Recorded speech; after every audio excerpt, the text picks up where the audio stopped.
الذي هدانا لهذا وما كنا لنهتدي لولا أن هدانا الله لقد جاءت رسل ربنا بالحق الصلاة والسلام والتحية والإكرام على سيد رسل ما في الوجود في سر الله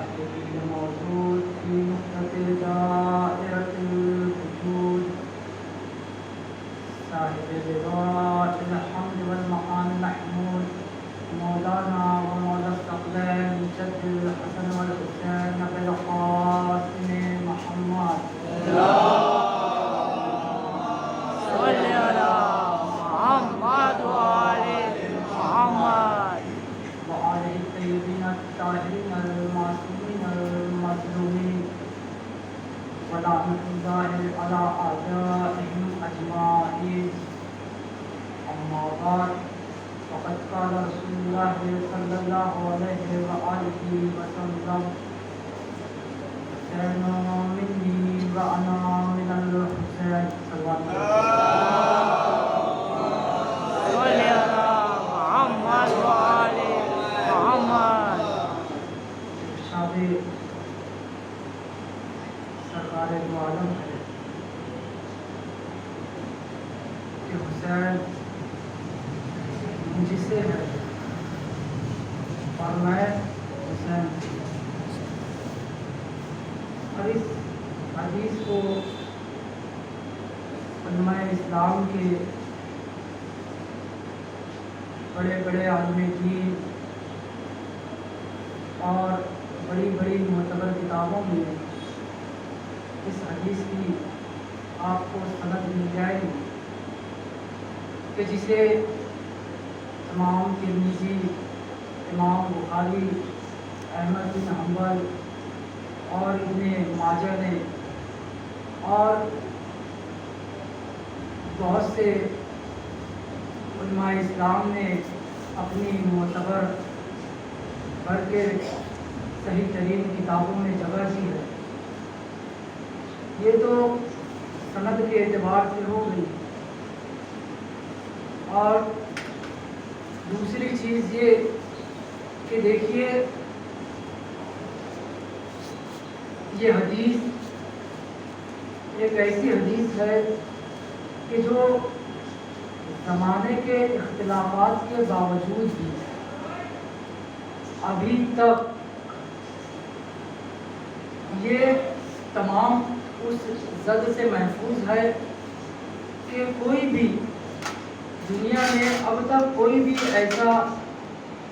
عالم دین یہ بات نہیں کہہ سکتا کہ رسول اسلام نے یہ ارشاد فرمایا تھا یا نہیں فرمایا تھا. اگرچہ کہ اس کے مطالب و مفاہیم کو دوسری طرف موڑنے کی کوشش کی گئی اور اس کے مطالب میں اختلافات پائے گئے ہیں، لیکن ہر معتبر کتاب اور ہر معتبر عالم نے اس کی جو حدیث کی عبارت ہے اس کے اوپر آج تک کسی کو بھی اعتراض نہیں ہوا ہے. اور دوسری بات جو قابل توجہ یہ ہے کہ یہ حدیث اس زبان مقدس سے نکلی ہے کہ جو کنبہ پرور نہیں بلکہ حق پرور ہے، کہ جو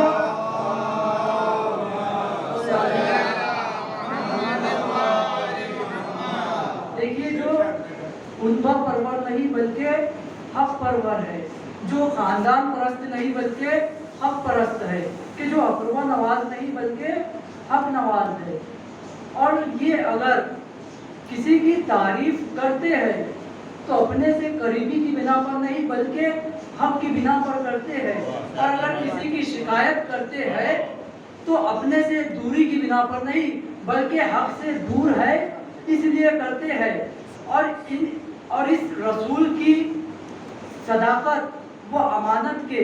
وہ افراد بھی قائل ہے کہ جو رسول کی رسالت کے تو منکر نظر آتے ہیں، لیکن ان کی صداقت و امانت پر مباہلہ میں وہ بھی ایمان لا چکے ہیں، حتیٰ کہ تمام مسلمان، تمام یہود و نصارہ اس بات کے قائل ہے کہ یہ صادق و امین پیغمبر ہے۔ اور اسی صادق و امین پیغمبر نے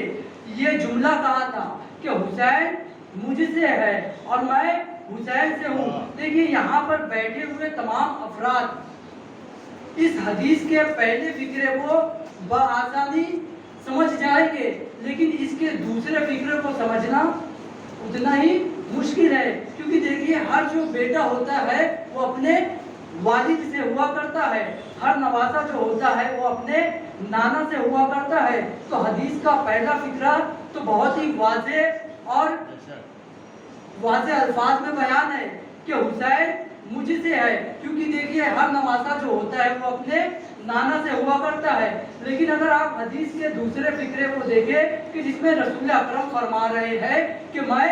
حسین سے ہوں، اس فقرے کو سمجھنا ذرا مشکل ہے، کیونکہ ہر بیٹا جو ہوتا ہے وہ اپنے باپ سے ہوتا ہے، ہر نواسا اپنے نانا سے ہوا کرتا ہے، لیکن رسول اکرم یہ کیا کہہ رہے ہیں کہ میں حسین سے ہوں۔ اس بات کو سمجھنے کے لیے بہت توجہ چاہوں گا، اس بات کو سمجھنے کے لیے ایک حقیقت کی طرف متوجہ ہونا بہت ضروری ہے، اور وہ حقیقت یہ ہے کہ دیکھیے ہر انسان، دنیا کا کوئی بھی انسان ہو، اس کو متعارف کرانے کے، یعنی ہر انسان کو متعارف کرانے کے دو طریقے ہوتے ہیں۔ ایک تو اس کے اندر ذاتی کمالات کا پایا جانا، اور دوسرا اگر وہ ذاتی کمالات سے خالی ہے تو وہ اپنے آپ کو منسوب کرتا ہے کسی صاحب کمال کی طرف۔ بہت توجہ چاہوں گا، دیکھیے ایک تو اس کے اندر ذاتی کمالات کا پایا جانا، اور دوسرا اگر وہ ذاتی کمالات سے خالی ہے تو وہ اپنے آپ کو صاحب کمال کی طرف منسوب کرے گا۔ ذاتی کمال جیسے کہ وہ بہت بڑا عالم ہو، یا پھر بہت بڑا فاضل ہو، یا پھر بہت بڑا نوح خان ہو، تو وہ اپنے آپ کو اپنے ذاتی کمال کے ذریعے سے پہچانوائے گا۔ لیکن اگر وہ ان تمام کمالات سے خالی ہے تو بس وہ اپنے آپ کو اب کسی ایسے شخص سے منسوب کرے گا کہ جس میں جو صاحب کمال ہو، یعنی اب وہ اپنے آپ کو اس طریقے سے پہچانے گا کہ میں فلاں عالم دین کا بیٹا ہوں، یا فلاں عہدے دار کا بیٹا ہوں، یا فلاں استاد کا بیٹا ہوں۔ تو یہ دو طریقے ہیں، اور یہ دونوں طریقے میں ایک بات یہ بھی ظاہر ہے کہ دیکھیے جو علمی اصطلاح میں جو ذاتی کمالات پایا جاتا ہے جس کے اندر، اسے حسب کہا جاتا ہے، اور جو صاحب کمال کی طرف منسوب ہوتا ہے اسے نسب کہا جاتا ہے۔ اور حسب